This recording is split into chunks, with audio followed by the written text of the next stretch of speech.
The president, as we heard, not only denied any White House involvement, but also said that there are investigations underway. Unfortunately, no reporter said, what about a special prosecutor?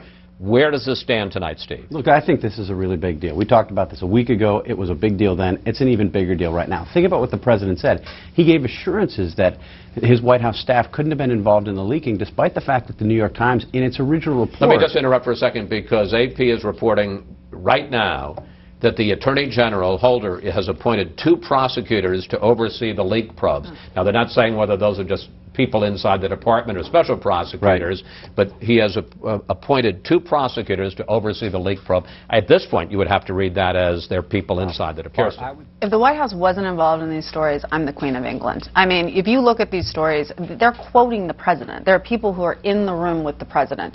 But what he said, interestingly, wasn't so much denying their involvement. He was saying the idea that they leaked classified information, which is different than saying they weren't involved. It's very possible the president can declassify anything he wants to, and so it's very possible that they could have declassified information. Wait a minute. Are you suggesting he was that, forgive me, Clintonian? Well, I have to say, I don't see how it's possible that the White House did not know about these stories when you have quotes of the president. The president said this.